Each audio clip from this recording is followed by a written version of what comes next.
Shalom, this is Rabbi Mark Hillel Kunis and my taste of Torah for Shavuot, 5780. The mystical work the Zohar teaches, Hakol talui b'mazel. Everything is dependent on luck. Afilu sefer Torah shebaheichal, even a Torah scroll in the ark. I remember when I was in rabbinical school at Yeshiva University, I saw a Torah scroll mysteriously fall out of the ark in the Beis Medrash in the middle of the day. It was hours after the morning services. Just by itself, it just fell. And why did that Torah scroll fall and not another? And why is one Torah scroll chosen to be read from on a Shabbat or a weekday and not another? It often says the Zohar are just a matter of mazel, a matter of luck. Even the Torah scroll in the ark has to have mazel. This can be said of Shavuot. Of all the Jewish holidays, Shavuot is the unluckiest. It's a forgotten holiday. In fact, if you ask most Jews today to name the major Jewish holidays, they would say Rosh Hashanah, Yom Kippur, Passover, maybe Sukkot. And some will mistakenly throw in Hanukkah as well, which is just a minor festival. But Shavuot? What Shavuot? Unlike Passover and Sukkot, Shavuot is only 2 days long and only one in Israel and doesn't have symbols like matzah or lulav or shofar. It doesn't even have a date of its own. The Torah tells us to celebrate Shavuot 7 weeks after the first day of Passover, which in ancient times could have fallen out either the 5th, the 6th, or the 7th day of the Hebrew month of Sivan. Poor Shavuot.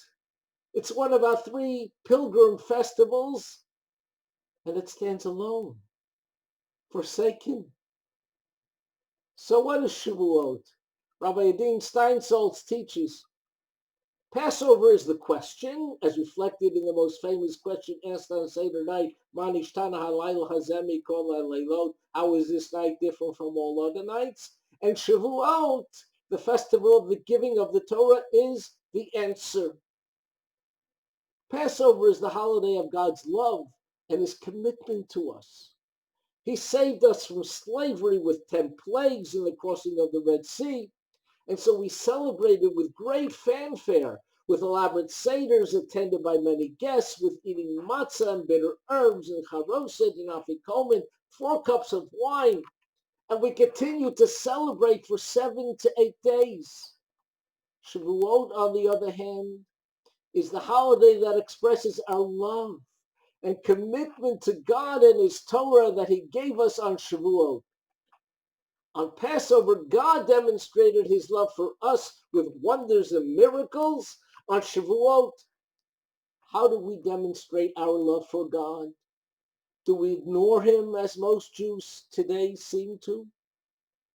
Or do we show our love for God by receiving his Torah as did the Jews on Mount Sinai 3,332 years ago? That means studying God's Torah, living it.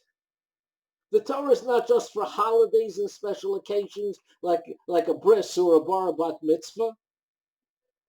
Isaiah taught, those whose hope is in Hashem will have renewed strength. They will mount wings like eagles. They will run and not grow tired. They will walk and not grow weary. At first glance, these phrases seem to be in the wrong order. In normal speech, we go from the lesser to the greater. First you walk, and then you run, and then you fly. Perhaps Isaiah had something else in mind.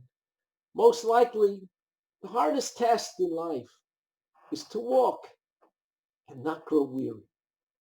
When a crisis confronts us, somehow we step up and find the strength to confront it, even if we have to run, even if we have to fly. It's the walking, the plodding day after dreary day, which is hard.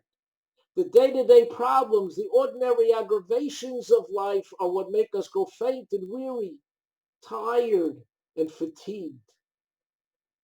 When Isaiah said those whose hope is in Hashem, he was saying that those who have faith in God will receive from God not just the power to run or mount up upon eagle's wings, not only the strength to confront crises, but the power to walk without faintness, to have enthusiasm and purpose in our lives.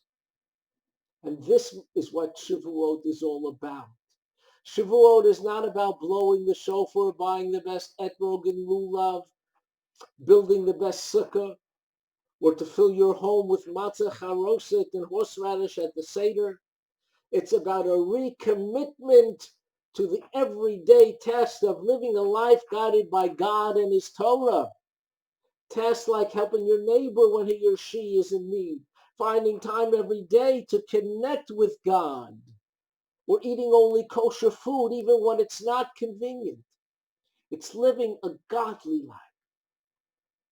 My friends, let's not be the Jew who forgets it's Shavuot, the time to express our love for God, especially during this coronavirus pandemic.